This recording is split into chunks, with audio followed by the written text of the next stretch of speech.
Hey everybody, Matty here with Altcoin Buzz. Right out of the gate on this Friday TJF, by the way, market is looking a little bit better. We're starting to recover, it would seem, back up above $32,000 at the time of this recording. I don't want to dwell on any of the negatives because it was all a smokescreen, all fake news FUD. You can check out yesterday's video if you're interested in our analysis, but hopefully you took advantage of the dip. Maybe you loaded up on some Bitcoin, on some altcoins, given that they were on sale. So right now we're still below $1 trillion, but rising steadily, which is a good thing. We don't want to overheat too quickly here. And if we rise back up, I think in my opinion, at least, it's a good thing that we do so incrementally. Okay, moving on. Right out of the gate, I want to alert you guys, number one, to this great interview that Leah conducted with the CEO of Persistence, Tushar Agarwal. We have some big news out of the company. Our friends over at Persistence have this news to talk about here. Rewards are now being allocated to Matic stakers in our Matic network StakeDrop. The time has arrived. $50,000 worth of XPRT token rewards have begun to be allocated to participants of our StakeDrop. The 200,000 XPRT is being allocated over the 45-day Matic campaign.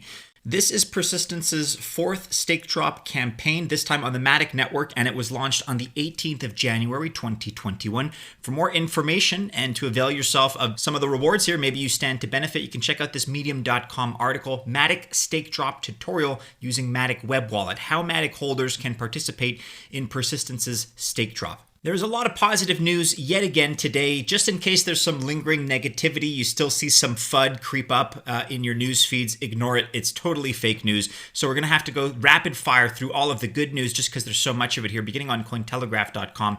More institutions will warm up to crypto once the market cap hits $2 trillion. That's according to eToro. Only by widening the playing field and facilitating more participation will crypto reach and maintain a market cap of $2 trillion and beyond. I want to remind you guys of this poll that we conducted on Altcoin Buzz's YouTube channel about 2 weeks ago now. And interestingly, this kind of falls in line with what the plurality, albeit not the majority of you, feel that we're going to reach in this next cycle here. I actually had the wrong poll up there for just a second, also from about 2 weeks ago, but we're not talking about Ethereum, we're talking about the total cryptocurrency market cap. Interestingly, the numbers are still kind of similar. So 38% of you, a plurality, believe that we're going to land somewhere in that $1 to $2 trillion range. The second highest voted option here is the $4 trillion plus range. So, institutions, at least the argument here, it goes such that institutions are going to be interested. They're, I guess, going to be viewing the space as credible once we hit that milestone. So based on interviews with 25 institutional market participants, the report states the crypto market could reach $2 trillion in market cap if more institutional players were to get on board amid more favorable conditions. The firms would be more likely to adopt crypto if there was less regulatory uncertainty, a developed market infrastructure, and less risk surrounding security.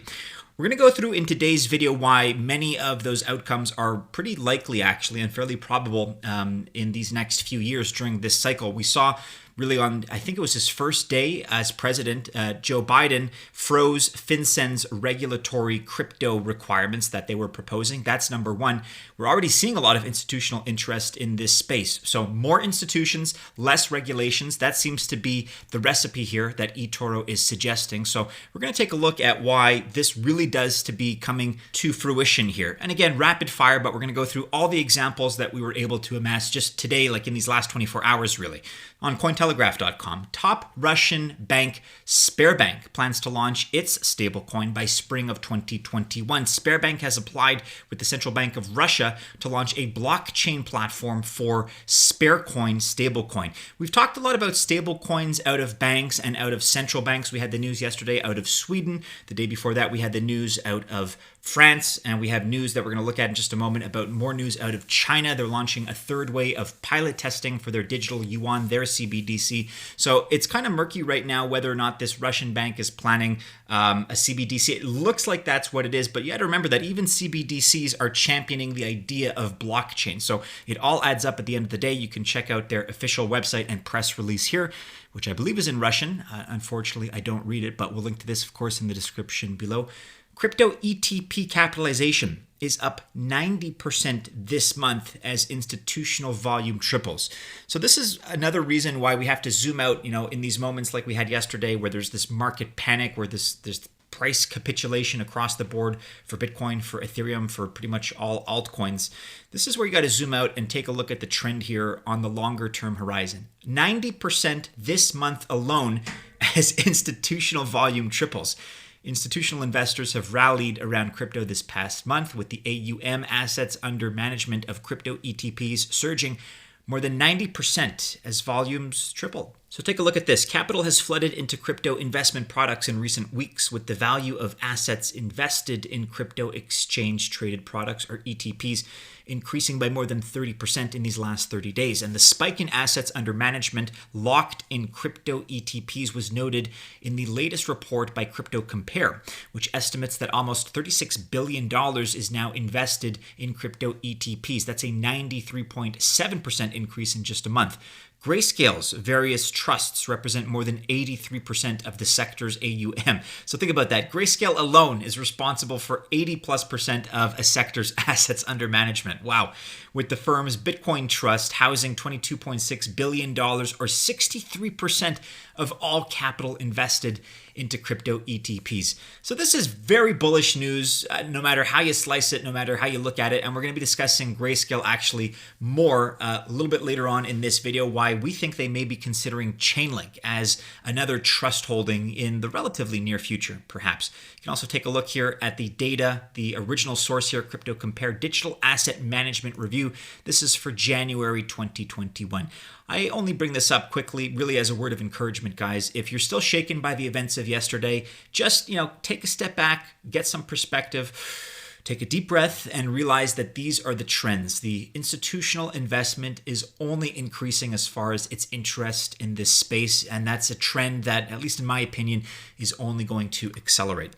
Okay, let's take a break to discuss some altcoin updates here, beginning with Kyber Network. This from yesterday, the 21st was yesterday of January. We're excited to announce Kyber 3.0, transitioning Kyber from a single protocol to a hub of purpose-driven liquidity protocols catered to various DeFi use cases. This is the biggest change to Kyber's architecture, including the new DMM and a KNC migration proposal. Over the last year, DeFi has been evolving at a rapid pace, and we had previously addressed the key architectural constraints and challenges we had in responding to these changes in a post last October, which is linked to here. Kyber 3.0 will remove past limitations to growth, for example, high gas consumption, partially permissioned models, to allow Kyber to quickly adapt to DeFi trends and foster innovation while providing a host of new benefits to liquidity providers, takers, developers, and KNC holders, of course. For more information on that architecture revamp, on the dynamic MM and KNC migration proposal, check out this piece from yesterday on blog.kyber.network. Our friends over at FalconSwap, also in the news here from a few hours ago, introducing Lend DeFi, or LDFI token sale on FalconSwap. FalconSwap is excited to announce its first project on Falcon Pool, Lend DeFi protocol. The token sale will be done in 2 sessions. Session 1 is coming up in a couple of days on the 25th of January. That's for SFW FalconSwap holders. And Session 2 for open allocations is happening the next day on the 26th of January. Further details are available on medium.com/FalconSwap. The token pools will be conducted without any gas fees or gas wars. Locked tokens will be issued to each successful participant, which will be unlocked after the Uniswap Liquidity Edition. Check out more information on the introduction of the Lend DeFi, that's the LDFI token sale on FalconSwap Pool, using the medium.com article link. COTI here is in the news at COTI Network. We're excited to announce that we have now integrated Chainlink on mainnet, making this integration the final stamp for CVI to realize its ultimate vision of being decentralized. Read the full announcement on medium.com.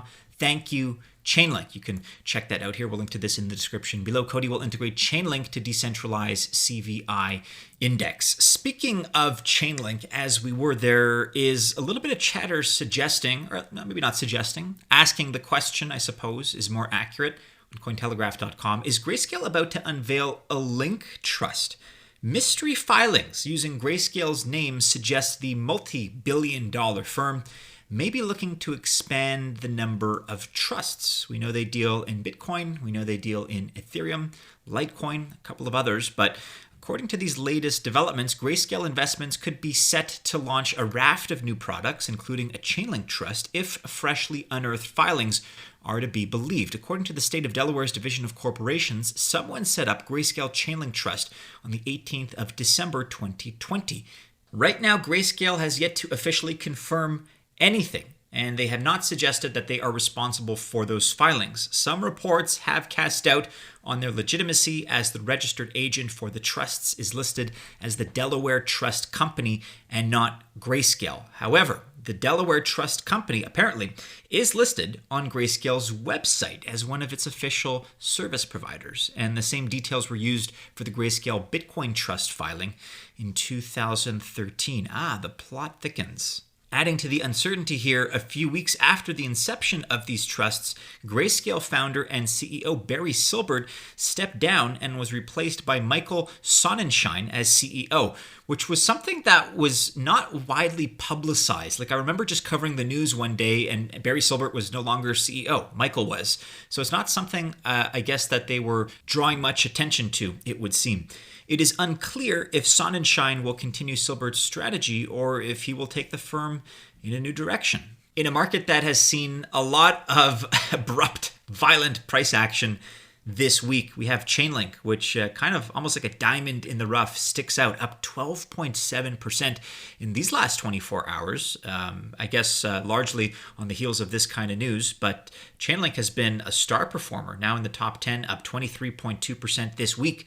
Despite some of that negative price activity, some of that downward price momentum, Chainlink is undaunted. Forget it. They barely even felt it. They're up 23.2% this week. Pretty good.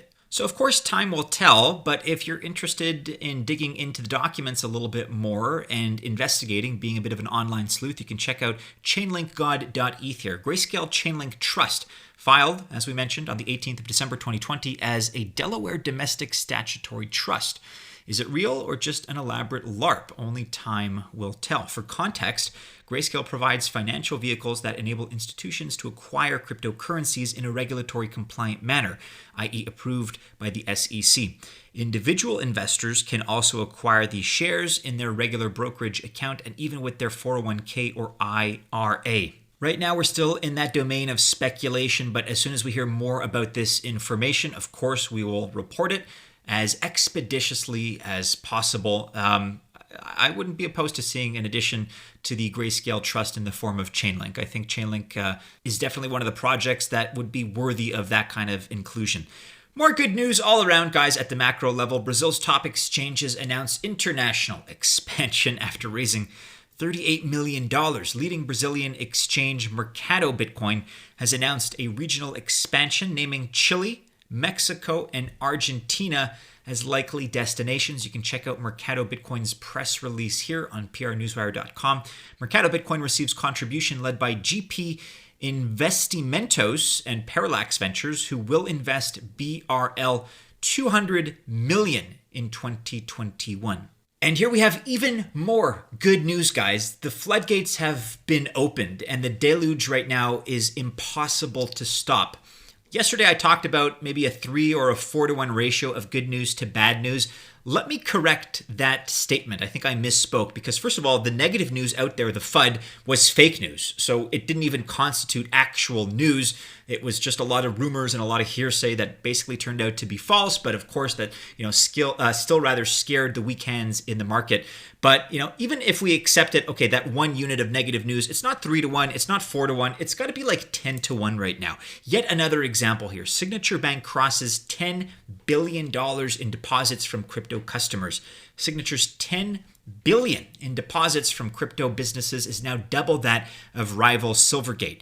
We've clearly become the preeminent player in the space, said Eric Howell, the company's executive vice president of corporate and business development. It's obvious that digital assets and cryptocurrencies are not going away. Let me repeat that quote. It's obvious that digital assets and cryptocurrencies are not going away. Signature Bank CEO Joseph DiPaolo added that the bank's blockchain-based payments platform, Signet, is the main driver of deposit growth in digital asset banking, and that institutional adoption is causing the vertical to grow by leaps and bounds. That's a quote Prominent customers include Voyager Digital Holdings, Polychain Capital, and Bitflyer USA. So going back to what eToro had to say about, we may hit $2 trillion if the institutional investors are all lined up, if the big companies can get behind this movement. I don't see how we're not going to hit $2 trillion, given this outpouring of excitement that we're already seeing. And that's just a snapshot of where we are today. You better believe that multinationals, that corporations, private and public, behind the scenes, are planning, are strategizing, are ready to announce their entry into this space. Another example here, Microsoft, India's Tanla launch encrypted messaging infrastructure built with blockchain. The edge-to-edge encrypted platform is built on Microsoft Azure and accessible by clients via an API. And I know that blockchain doesn't necessarily mean cryptocurrency, but certainly you would agree that this overlaps and can be considered at least partially good news.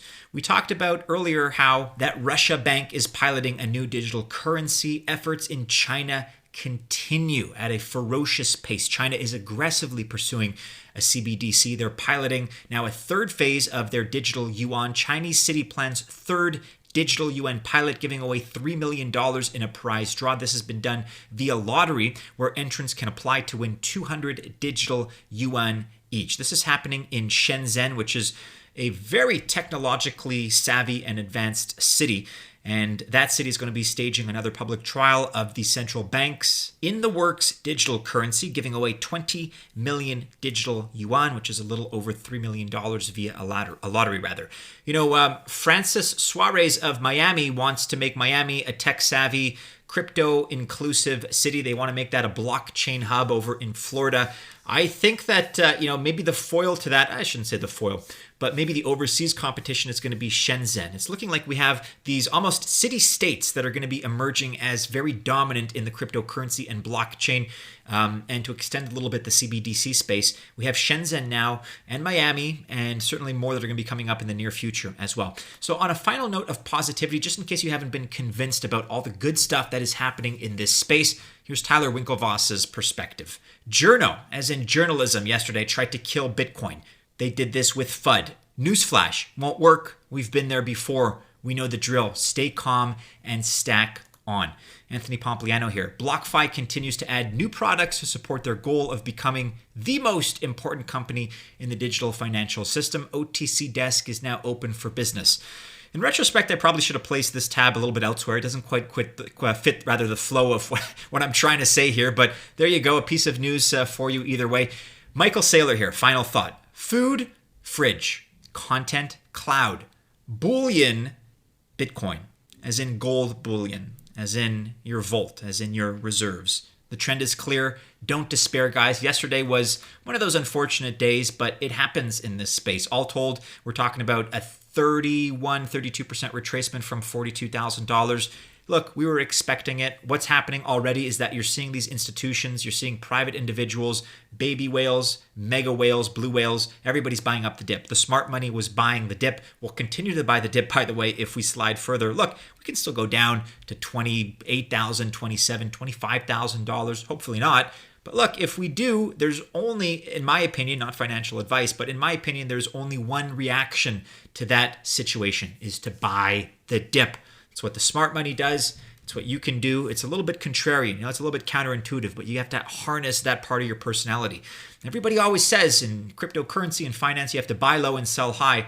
But in practice, so many people do the opposite. So many people buy at all-time highs when there's enthusiasm, when there's optimism, when there's excitement, and then they panic and they sell once the price dips, and that's how they lose money. You have to do the opposite. You have to buy when the market is bleeding, and you have to sell at the top. Think of Warren Buffett. Although he and I may disagree when it comes to cryptocurrency and blockchain outlooks, his advice is universal. Be fearful when others are greedy, and be greedy when others are fearful.